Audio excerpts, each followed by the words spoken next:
up et où finalement tu nous expliques ce qui s'est passé. Et j'ai envie de te poser une question très simple, mais qu'est-ce qui nous arrive? Qu'est-ce qui fait que cette société est devenue folle de cette manière-là? Pourquoi certains exercent une tyrannie? Comment tu vois ça? Essaye en quelques mots pour tout le monde de nous expliquer ça. Voilà, à toi. Voilà, le challenge, c'est en quelques mots. Hein. Alors, oui, je voulais aussi dire que je pense que pour nous tous, Luc Montagnier est une inspiration de courage, de persévérance, d'intégrité, et qu'on lui doit beaucoup aussi en termes de modèle et d'exemple, voilà, pour nous.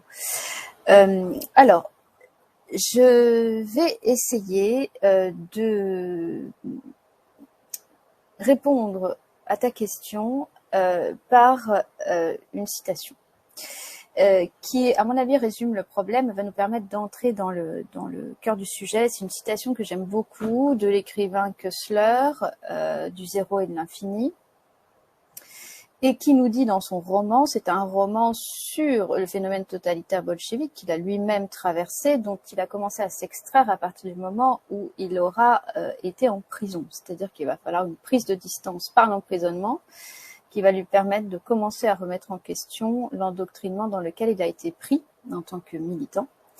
Et de ce détricotage psychologique, il va nous permettre de comprendre à travers son roman ce qu'il s'agit quand on parle de phénomène totalitaire. Parce que on peut faire toutes les analyses philosophiques et psychologiques qu'on veut. Je crois que les témoignages de la littérature sur le totalitarisme nous permettent réellement cette fois d'appréhender la grande image qui est en réalité l'éviction totale de l'individu dans son caractère sacré. Donc je prends cette citation et ça va nous permettre de rentrer dans le sujet. Il n'y a que deux conceptions de la morale humaine et elles sont à des pôles opposés. L'une d'elles est chrétienne et humanitaire, elle déclare l'individu sacré et affirme que les règles de l'arithmétique ne doivent pas s'appliquer aux unités humaines, qui dans notre équation représentent soit zéro, soit l'infini. L'autre conception part du principe fondamental qu'une fin collective justifie tous les moyens et non seulement permet, mais exige que l'individu soit en toute façon subordonné et sacrifié à la communauté, laquelle peut disposer de lui soit comme d'un cobaye qui sert à une expérience, soit comme de l'agneau que l'on offre en sacrifice. Je crois que ça nous permet de résumer exactement ce qui se passe aujourd'hui et qui est le long fruit d'une déshumanisation progressive de nos sociétés où effectivement l'individu a perdu son caractère sacré et est devenu un outil du management, un outil de production, un instrument. Et petit à petit, bien sûr, on peut glisser de l'instrument qui sert à l'instrument qui ne sert plus, aux essentiels et aux non essentiels. Et donc, on peut donc sacrifier des individus. Alors, si on revient sur, je dirais, l'approche que je vais proposer, qui est encore une fois une perspective qui n'est souvent pas très aimée des historiens qui n'aiment pas beaucoup qu'on psychologise les phénomènes historiques, mais néanmoins, je pense qu'elle est tout à fait nécessaire parce que l'histoire est aussi faite par des hommes. Hein. Et finalement, le phénomène totalitaire, il est assez ancien, enfin, il existe depuis que l'humanité existe, même si on l'a verbalisé en tant que structure et on l'a nommé comme tel au XXe siècle. Donc ma perspective, elle s'inscrit dans la filiation de philosophie morale et politique de Hannah Arendt, de Giorgio Agamben, de effectivement Foucault, de ces auteurs-là, qui ont considéré que par-delà les décors, donc les décors, c'est quel est le type d'idéologie qui est proposé et qui peut être sensiblement différent. Est-ce que c'est l'idéologie de la race? Est-ce que c'est une idéologie sanitaire? Est-ce que c'est une idéologie climatique? Est-ce que c'est une idéologie de libération de la classe ouvrière, etc. Derrière ces idéologies, il y a une même structure. Et cette structure, c'est une structure collective, politique et psychologique. Alors, politique, au sens d'Hannah Arendt, qu'est-ce qu'elle va entendre par totalitarisme? Elle va entendre la domination totale sur les individus. C'est-à-dire total, ce qu'il faut entendre, c'est que on n'est plus dans une tyrannie, on est bien au-delà. C'est-à-dire que le régime totalitaire va exiger le sacrifice des individus et va les persécuter jusque dans leur vie les plus intimes. Alors que dans la tyrannie, on peut tolérer une certaine forme d'opposition. Et en tout cas, on n'a pas besoin d'aller nécessairement violer la part intime des gens. Donc ça, c'est une sacrée différence. Hannah Arendt dit que le totalitarisme, premièrement, on n'a pas besoin de le comprendre pour lutter contre. On a juste besoin de comprendre ceci, c'est que c'est la négation la plus absolue de la liberté. Voilà. Si on a compris ça, on a compris ce qu'est le phénomène totalitaire. Alors, si on essaye de faire un petit peu des distinctions en philosophie politique pure et dure, donc le régime totalitaire, c'est l'ambition de la domination totale sur les individus. Et c'est un régime qui va fonctionner à l'idéologie, c'est-à-dire à une croyance qui va s'éloigner de plus en plus de la réalité de l'expérience et de la vérité. Et cette idéologie, il va falloir absolument la maintenir au pouvoir et toujours la maintenir en mouvement, c'est-à-dire qu'il faut embarquer les gens dans un discours, dans une narration qui est totalement, de plus en plus en tout cas, éloignée de la réalité. Et dans ce discours, peu importe les retours que l'on puisse faire sur la réalité. Hein, c'est-à-dire que Hannah Arendt, elle prend par exemple à un moment donné le phénomène bolchevique en indiquant que finalement, les militants, on avait beau leur raconter ce qui se passait au goulag, etc., et leur proposer même des chiffres, etc., ils n'y étaient pas accessibles. Donc on est sur une croyance de type sectaire qui va se propager dans le collectif et dans l'ensemble de la population. Alors, la distinction avec une dictature, c'est que bien que tous les deux soient des régimes d'exception, c'est-à-dire, et là je reprends la pensée de Agamben, c'est que à un moment donné, il y a un état d'exception, c'est-à-dire qu'on va justifier la suppression des droits inaliénables qui ne peuvent s'aligner sous aucun prétexte.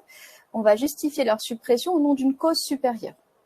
Donc en l'occurrence aujourd'hui c'est la santé, donc au nom d'une cause supérieure, on va supprimer les droits des gens, et c'est ce qu'on appelle l'état d'exception.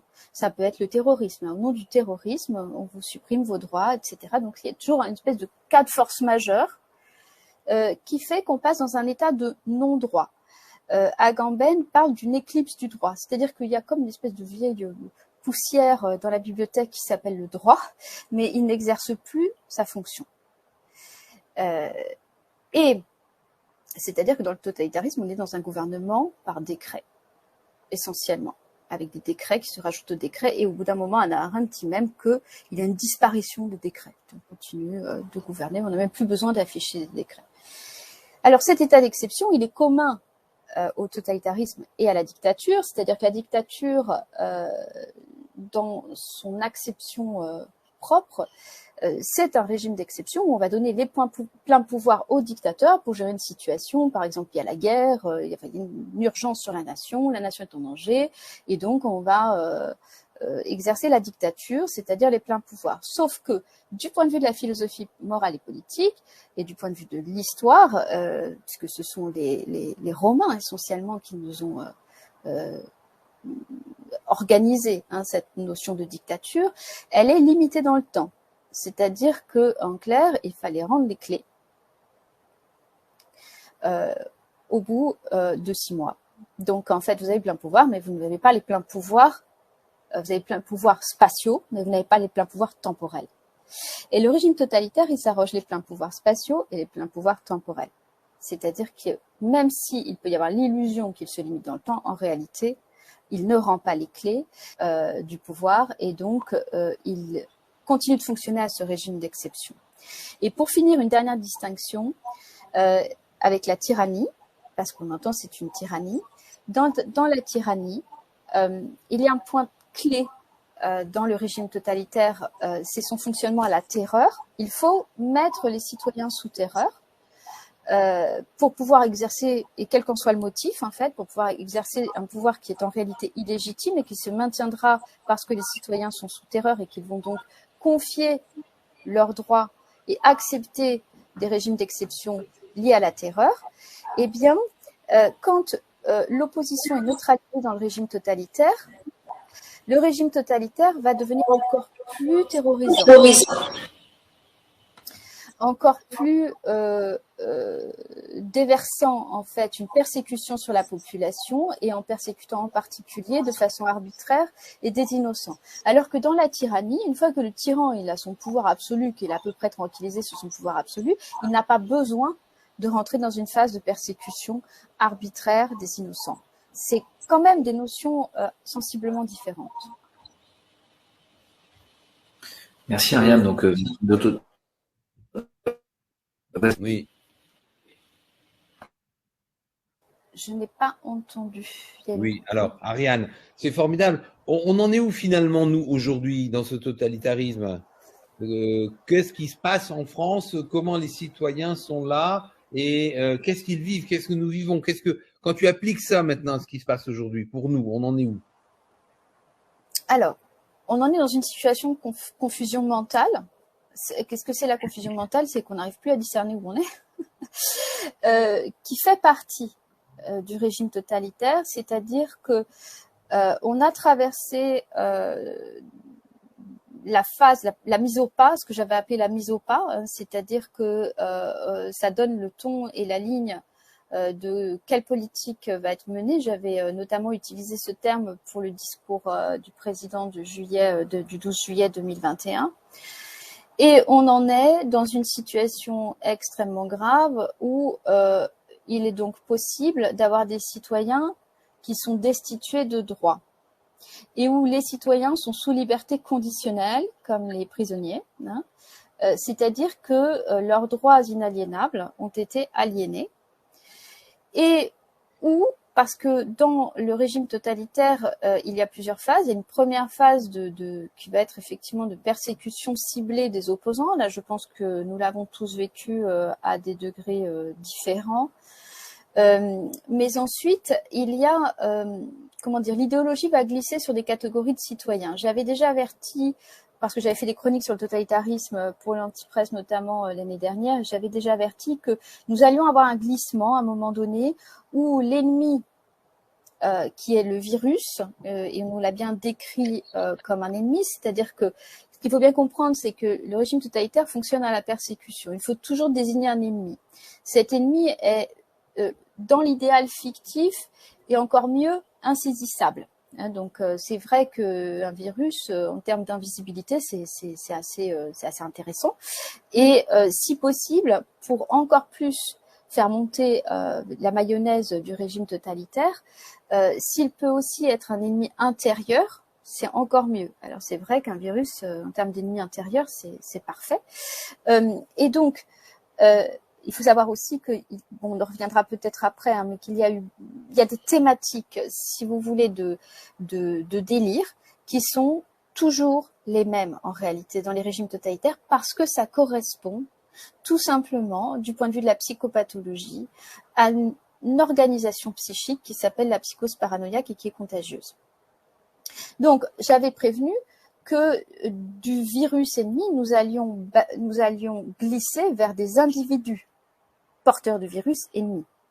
Je crois qu'aujourd'hui, c'est quand même là où nous en sommes, c'est-à-dire que il y a une stigmatisation, ce qu'on appelle un clivage en psychopathologie. Il y a des catégories de population qui sont désignées à la vindicte publique, mais nous sommes en train d'atteindre la troisième phase, qui est que finalement, il va y avoir un déchaînement totalitaire sur des populations qui sont totalement, entre guillemets, innocentes. Parce que les opposants au régime, on peut dire, bon, entre guillemets, ils sont coupables de s'opposer au régime, hein, bien sûr. Mais les innocents, ceux qui ont bien obéi depuis le départ au régime, peuvent rapidement devenir eux aussi des cibles. C'est-à-dire qu'il y a une persécution qui ne cesse de s'étendre parce que ça correspond à un délire de persécution collective et au bout d'un moment, ça ne s'arrête jamais en fait. Ça s'arrête quand il y a un niveau d'autodestruction intense.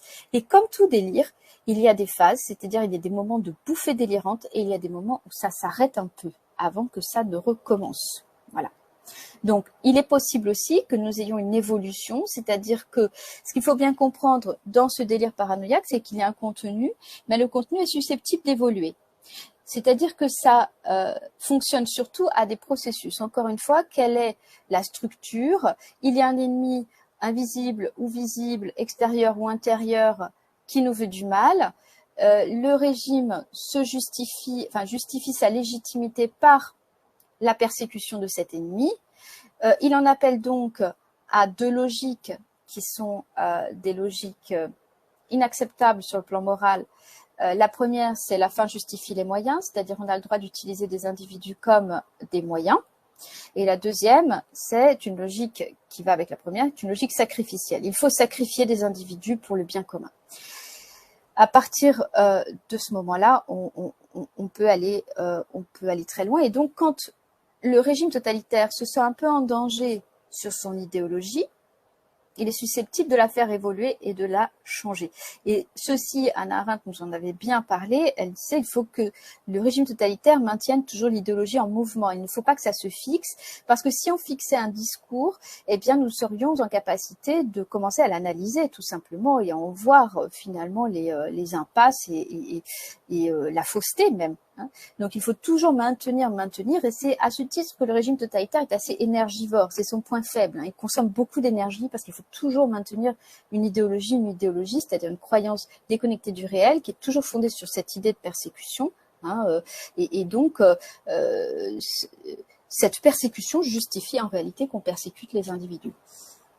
Alors, tu nous décris vraiment les choses d'une façon très claire et tu nous expliques un peu comment va se passer l'enchaînement. Mais j'ai envie de te poser une question très simple qu'on se pose tous. Mais on fait quoi maintenant, Ariane, à ton avis, pour sortir de ça? C'est quoi le mouvement? Qu'est-ce qui doit se passer? Comment va-t-on faire pour sortir de ça? Comment tu vois ça? Alors, je pense qu'il y a une acceptation à faire du fait que nous n'allons pas en sortir tout de suite. On m'a énormément reproché dès le départ d'annoncer que ça allait durer, mais en fait, ce n'est pas de la prophétie, c'est simplement une connaissance du fonctionnement de cette pathologie paranoïaque qui est la pathologie des régimes totalitaires. Je vais essayer d'expliquer un petit peu parce que je sais que pour les auditeurs, c'est des gros mots. Avec le régime totalitaire, le collectif va basculer dans une psychose, c'est-à-dire en fait une folie, un peu comme dans la mythologie grecque, quand Dionysos arrive à Thèbes et finalement les habitants ne le reconnaissent pas, il les rend tous complètement fous et ça finit que en cannibalisme, etc. Mais on n'est pas très très loin de ça dans la contagion délirante. C'est-à-dire qu'en fait, il y a une folie qui est impulsée par l'idéologie, il y a des mécanismes de contagion délirante comme dans les sectes, c'est-à-dire que des individus qu'on aurait pu estimer tout à fait bien sous tout rapport, et à la fois sur le plan intellectuel, moral, émotionnel, adapté, etc., peuvent eux aussi être contaminés. Ce terme de contagion délirante, je l'avais créé bien avant la question sanitaire, et c'était en référence à ce que Hannah Arendt appelait le virus du totalitarisme, c'est-à-dire qu'en fait, ça fonctionne un petit peu effectivement sur le mode d'une contamination psychique dont on pourra essayer d'expliquer les ressorts, mais en clair, ce qu'il faut bien comprendre, c'est qu'on bascule dans un moment malade pour le collectif, et dans ce moment malade sont mises au pouvoir les pires pathologies. Et les pires pathologies, c'est la paranoïa, c'est la perversion, donc il y a une alliance des profils pathologiques, et c'est la psychopathie. Donc ce sont des gros termes, mais en clair, quel est le message passé par le régime totalitaire? C'est qu'il est possible de transgresser les interdits fondamentaux sur lesquels se structure toute civilisation, qui sont notamment en réalité, elle est tape de la loi. Elle interdit du meurtre et elle interdit de la transgression. Et le régime totalitaire envoie le message que c'est autorisé, c'est possible, parce qu'il y a un supposé idéal inatteignable d'ailleurs, qui justifie que nous puissions transgresser des interdits moraux fondamentaux qui sont la structuration de notre civilisation. Et cette transgression, qui est envoyée dans des messages politiques extrêmement violents, nous altère, en fait, sur le plan psychique, nous traumatise et fait régresser beaucoup de gens qui, pour certains, par exemple, vont fonctionner de façon automatique, c'est-à-dire j'applique le protocole, je ne réfléchis plus, c'est Eichmann dont Hannah Arendt parlait de la banalité du mal, c'est-à-dire qu'il n'était pas mal intentionné, il n'avait rien contre les juifs, il faisait juste en sorte que les trains partent à l'heure. C'est-à-dire qu'il y a un rétrécissement du champ de vision pour juste s'accrocher au protocole, parce que le protocole rassure dans un univers qui est devenu extrêmement angoissant. Donc là, je pense que ça parle à tout le monde, cette régression psychique. Et puis, il y a aussi des individus qui n'étaient pas pervers, mais qui vont le devenir parce qu'aussi ils sont extrêmement angoissés par cette nature du message collectif il est désormais autorisé de transgresser, d'emmerder les citoyens, etc. Donc, eux vont se réfugier vont régresser psychiquement dans la perversion, c'est-à-dire l'instrumentalisation de l'autre à sa propre jouissance, pour son propre profit, pour son propre plaisir sadique. Et puis, il y a des individus qui vont basculer dans la folie. Donc, ce qu'il faut bien comprendre, c'est que la nature... Hannah Arendt parlait de isolement social, oui, il faut casser les relations entre les individus. Donc on voit bien dans les familles interdire également le fait que les gens se réunissent, etc. Mais il y a surtout un lien qui s'altère énormément dans le collectif et qui fait que, au lieu que les individus aient un lien de bienveillance entre eux, ils vont déployer quelque chose de très paranoïaque, qui est la méfiance de tous contre tous, en fait. Et c'est ça, le régime totalitaire. C'est la délation, c'est la méfiance de tous contre tous. Ce sont les pires traits de la nature humaine qui vont ressortir à ce moment-là, parce qu'ils vont y être encouragés. Oui, alors tu nous décris bien tout ça, et effectivement, ça me fait revenir à ta première phrase où tu opposais l'homme sacré à l'homme utilisé, et finalement, cette utilisation, on voit bien comment elle attaque le sacré. Et c'est très bien, tu nous expliques ça très bien. Jean-Dominique, tu voulais poser une question, à toi? Oui, volontiers. Encore une fois, merci Ariane. Je veux dire, tu arrives tellement bien à rendre lisible des phénomènes psychiques extrêmement complexes dans un moment historique compliqué. Moi j'ai une question aussi très pragmatique qui suit celle d'Olivier, qui est: quelle est la place du fait de nommer les choses et de faire référence à la logique, sachant que normalement c'est les bons ressorts de protection de la santé, mais qu'on est dans une situation extrêmement particulière. Pour la petite histoire, je m'étais affronté avec des manipulateurs pervers il y a quelques années en y laissant beaucoup de plumes. Et quand j'avais débriefé avec un spécialiste en psychopathologie en me reprochant de ne pas avoir trouvé les moyens de les mettre en échec, il m'avait arrêté en me disant: mais tu sais, il y a une règle, c'est que quand tu t'affrontes un manipulateur pervers, tu perds. Parce qu'il faudrait être aussi machiavélique et aussi sans scrupules qu'eux. Et on voit par exemple aux États-Unis le docteur Fauci, qui pour moi est tout à fait dans ce profil. Il est inoxydable, il traverse tout parce que il ment en bloc sur tout. Et c'est des gens qui sont...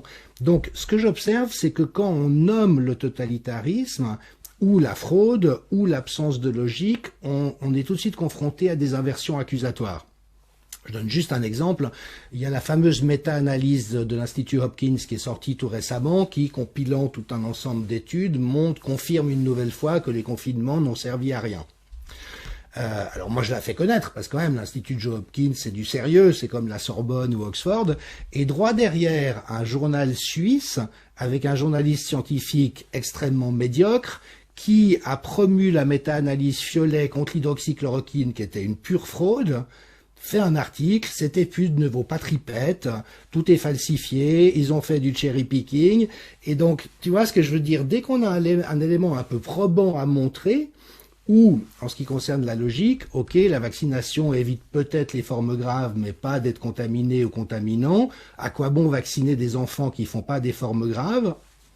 on vaccine les enfants. C'est-à-dire que ni la logique, ni le fait de nommer les choses ne tiennent, parce que c'est tout de suite recyclé. Donc qu'en est-il de ces deux ressources élémentaires pour faire face à ce que tu décris? Alors, les deux ressources, pardon, ça serait donc la logique et... Ça serait de nommer les choses, de nommer la réalité des choses. Et tu sais, Desmet avait dit ne cessez pas de nommer. Et le deuxième, c'est de faire toujours référence à la logique dans un espoir que ça reconnecte à un moment donné chez le vis-à-vis. Oui.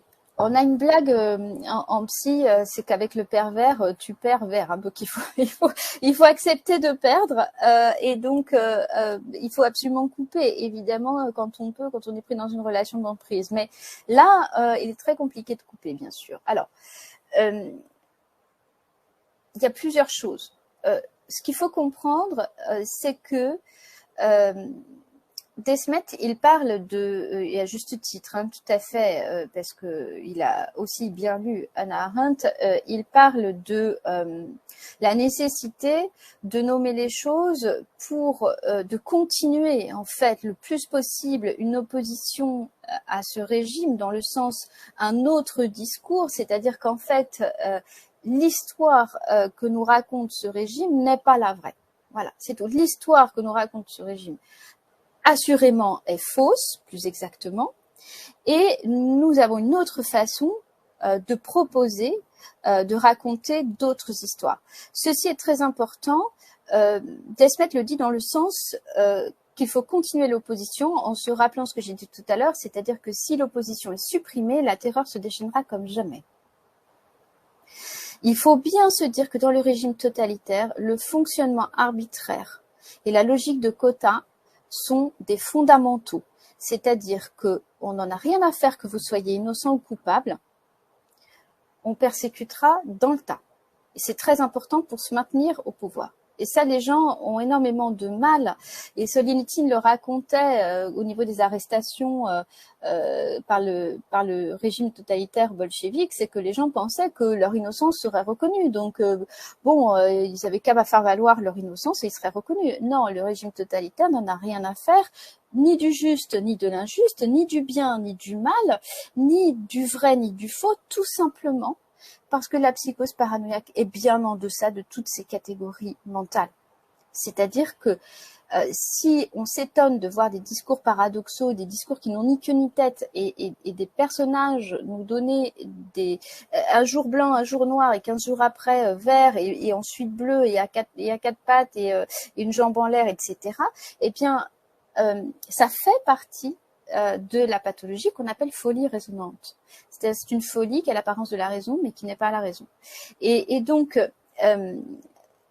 nommer les choses et venir faire contraste est très important pour empêcher ce déferlement de persécution qui ne manquera pas d'arriver sur des individus absolument innocents. Moins il y aura d'opposition, plus ça sera le cas. Mais également, c'est très important pour pouvoir, parce que d'aventure, il est possible que des personnes endoctrinées dans cette idéologie se réveillent pour différentes raisons. Et donc, il faut qu'elles puissent s'arrimer à quelque chose qui leur explique d'une autre façon ce qui se passe. C'est un peu comme quand une femme sort de 10 ans ou 20 ans de violence conjugale où elle pensait qu'elle était dans une super relation parce qu'il y avait plein de mécanismes de déni sur ce qu'elle était en train de subir. Et à un moment donné, elle fait la relecture de toute son histoire et tout ce qu'elle a vécu. Et le fait que quelqu'un, un tiers, vienne l'aider à nommer ce qu'elle a vécu est absolument fondamental du point de vue du retour à la santé mentale. J'ai envie de dire ça comme ça parce que j'ai aussi envie de rappeler que on a beaucoup parlé de santé, mais ça a été une destruction massive de la santé mentale des populations, ce qui s'est passé. Donc, ça me paraît quand même assez important. Ouais, merci. Il y a aussi cet enjeu qui... Pardon. Olivier, je peux rebondir? Merci, tu allais poser une question, puis après ça, ce sera toi, Louis. Vas-y, Vincent. Oui, donc tu parles Ariane, de contagion donc paranoïaque, c'est-à-dire de délire qui va se propager de poche en poche via un discours en particulier. Alors ce qui amène deux questions. La première, c'est est-ce qu'il existe finalement, j'allais dire d'un point de vue anthropologique, chez chacun d'entre nous, une tendance putative justement à la paranoïa? qui fait que personne au fond n'est à l'abri. Et que chacun peut effectivement se laisser piéger par des phénomènes un peu collectifs. Ça se voit en entreprise comme tu as travaillé. Ça, c'est la première question. La deuxième question, c'est pourquoi, au fond, on a vu dans cette crise que sans doute les pires propagateurs du délire totalitaire, c'était les professions intellectuelles. On pense aux journalistes, on pense effectivement aux professeurs d'université, on pense aux médecins. Je rappelle que les médecins étaient surreprésentés, par exemple, dans l'État nazi.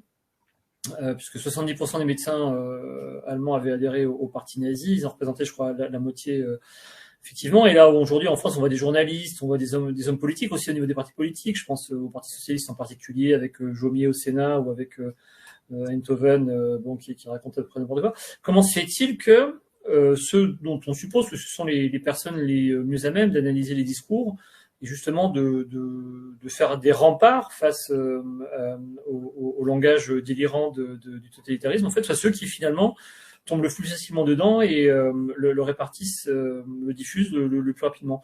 Donc, est-ce qu'il y a bien une tendance paranoïaque chez chacun d'entre nous, et pourquoi, au fond, est-ce que ce sont ceux qui, en principe, sont censés être les maîtres du discours qui sont ceux qui, aujourd'hui, le diffusent le plus?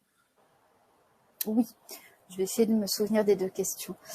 Oui, il y a bien une tendance paranoïaque en chacun de nous, tout simplement parce que c'est une phase que nous avons traversée en tant que nourrissons, complètement abandonnés, entre guillemets, à la merci de l'extérieur, c'est-à-dire de sensations de persécution, de chaud, de froid, de faim, etc. Selon la réponse environnementale, nous sommes entièrement dépendant de cette réponse-là. Et donc, en fait, quand je parle de régression, c'est vraiment au sens propre, c'est-à-dire que des régressions aussi, pourquoi aussi tant de gens, finalement, cèdent aussi facilement du pouvoir au régime totalitaire, c'est parce qu'il les prend en charge comme une maman omnipotente. Kessler parlait bien du régime totalitaire, qui était une maman qui dévore ses enfants. Ça veut dire qu'elle les fait re-rentrer dans l'utérus et on est totalement prise en charge. Et donc, c'est cette tentation contre laquelle il faut absolument lutter. Et ça me permet de passer à la seconde question, qui est que pour lutter contre cette tentation, il faut avoir acquis ce que Kant appelait l'autonomie, c'est-à-dire la capacité d'avoir intégré les lois, la loi naturelle en soi. Qu'est-ce que c'est la loi naturelle? Ce sont ces fameux interdits fondamentaux avec lesquels se débat Antigone, que nous avons dans notre tradition judéo-chrétienne, et qui est, encore une fois, cet individu sacré dont parle Agamben, et donc et à l'inverse, ce biopouvoir ou cette biopolitique qui est une instrumentalisation des corps et une désubjectivation totale des individus. C'est-à-dire qu'ils n'ont plus de vie spirituelle, ils n'ont plus de vie morale, ils n'ont plus de vie psychique, ils n'ont plus de vie émotionnelle, ce sont juste des corps au service du pouvoir qui en fait d'ailleurs ce qu'il veut.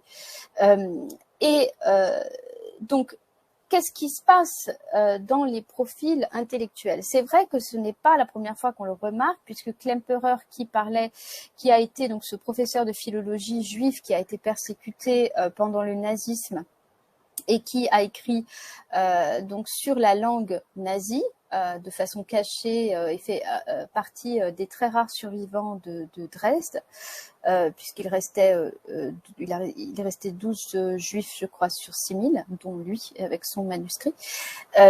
Il nous parlait de cet étonnement de voir que les intellectuels, en réalité, collaboraient très activement avec le régime. Hannah Arendt a fait exactement le même constat en 1933, en constatant que non seulement ils collaboraient, mais ils étaient vraiment en surreprésentation. Alors, je pense que c'est lié à plusieurs choses. D'abord, on a la corruption qui se passe au niveau de la langue. Donc ça, c'est ce qu'on a analysé dans notre livre avec Vincent qui paraît début mars. On pourrait se dire ils ont les outils d'analyser cette corruption, mais pas nécessairement. Déjà, c'est une première chose. En réalité, je pense que ça se situe beaucoup plus en termes d'autonomie psychique. Est-ce que vraiment les intellectuels, premièrement, ont suffisamment de rapport à l'expérience du réel? Ce n'est pas sûr, parce que quand on est un intellectuel, en fait, en réalité, on est vite dans la sphère purement mentale, et on n'a pas vraiment d'expérience avec la réalité au sens concret du terme, hein, alors qu'on voit très bien que peut-être si on faisait à l'inverse la proposition de quelle est la population qui va résister un peu le plus psychiquement au phénomène totalitaire, en général, ce sont des personnes qui ont le bon sens paysan, au sens fort du terme, c'est-à-dire à qui on a beau faire une thèse 3000 pages qu'il faut arroser une plante avec du pétrole, ils savent que ça marche pas. Ils peuvent pas l'expliquer, mais ils savent que ça marche pas. Et ça de tout temps, et dans la transmission et dans la tradition, c'est vraiment un ancrage. Donc je pense que pour les intellectuels, il y a déjà ce premier problème. Il y a un deuxième problème, c'est qu'en général, ils font partie de la classe dominante, hein, et donc ils ont des privilèges à perdre. En tout cas, dans la situation actuelle, moi, j'ai beaucoup de noms par rapport à ça, et des gros privilèges à perdre s'ils parlait. On peut revenir quand même à Heidegger, par exemple, qui effectivement, dont on peut supposer que la collaboration avec le nazisme, même si son épouse était tout à fait investie dans ce chemin-là, était quand même pour garder un certain nombre de privilèges à l'université. On en a des témoignages avec le premier mari d'Hannah Arendt, Günther Anders. Et il y a aussi, je pense, pour les intellectuels, une rupture avec la sphère émotionnelle, parce que on est beaucoup, encore une fois, dans quelque chose de très mental. Donc, ce qui humanise, c'est aussi notre recours aux émotions, notre empathie, notre capacité à sentir et à ressentir qu'une situation est anormale. Et je pense que ça peut aussi faire que les intellectuels sont très malléables et poreux. Et enfin, je pense qu'il y a une fascination chez les intellectuels du fait de ce manque d'autonomie psychique, une fascination pour ces discours qui sont des discours de pouvoir absolu. Et je pense qu'au niveau des maths, notamment, on en avait déjà parlé, Vincent, c'est très clair, c'est-à-dire qu'il y a une sorte d'idolâtrie du discours, et c'est ce que propose le régime totalitaire.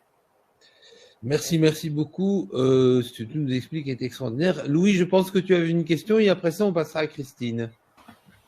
Non, c'est bien pour moi. Ariane nous éclaire sur de très nombreux sujets.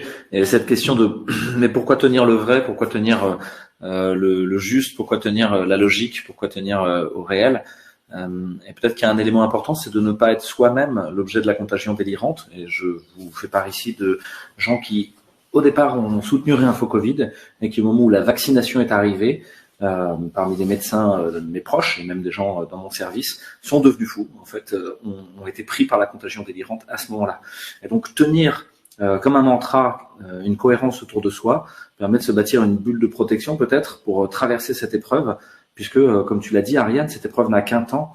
Les déferlements totalitaires finissent toujours par s'effondrer sur eux-mêmes parce que au niveau thermodynamique, ils sont trop énergivores, et que, comme tu l'as dit, il y a une fuite en avant dans le discours narratif, ce qui rappelle un peu les commentaires sur la société du spectacle qui avait été fait à l'horreur pour nous dire que celui qui regarde et veut toujours savoir la suite n'agit jamais.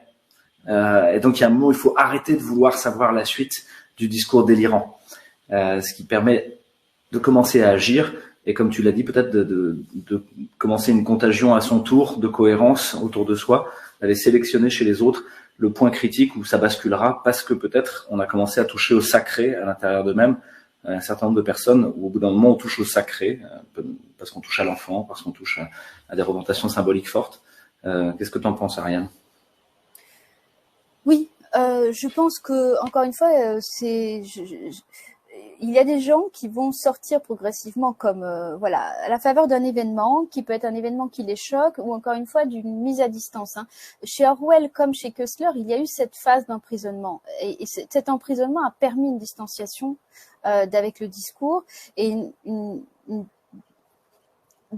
un détricotage réellement de cet endoctrinement, parce que en fait il faut toujours que se maintienne l'endoctrinement, le harcèlement, la propagande, sinon les esprits échappent en fait au régime totalitaire.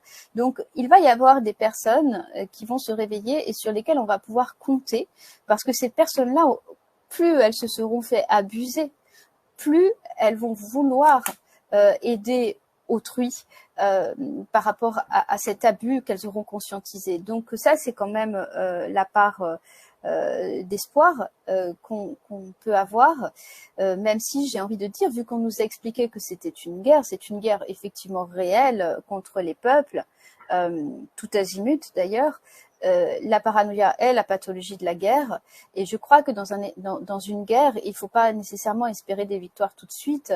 Il faut tenir également un siège, hein, et être en capacité de tenir un siège. Donc la question de la résistance au sens psychique du terme, au sens du entre guillemets, j'aime pas pour cette expression, survivalisme psychique, est très importante, en rappelant aussi que c'est en général pas en apparence les plus costauds qui sont capables de tenir face à des situations extrêmes, mais ce sont ceux qui auront suffisamment nourri une vie intérieure. Donc c'est vraiment mon message, c'est nourrissez votre vie intérieure, c'est-à-dire votre imaginaire, votre capacité à créer, votre capacité à ouvrir des horizons, et en ce sens, on comprend bien pourquoi les régimes totalitaires finissent toujours par persécuter la littérature et les arts en général.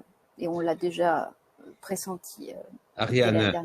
Ariane, merci beaucoup. C'est excellent. Merci à vous. Tu nous dis, en fait, tu nous aides à détricoter l'extérieur et à retricoter l'intérieur, finalement. Voilà. Louis, je te passe la parole, et Christine va continuer la soirée. Merci beaucoup à tous. Merci à Ariane pour ce fil qui peut-être nous aide à sortir du labyrinthe, à en trouver en tout cas quelques sorties. Je vous rappelle qu'il ne faut pas sortir par la même sortie que celle où on est rentré, donc c'est ça, dans l'histoire. Et il ne faut pas se brûler les ailes non plus. Hein. Merci. Et oui, Icare sort par le haut et se brûle les ailes. Hein.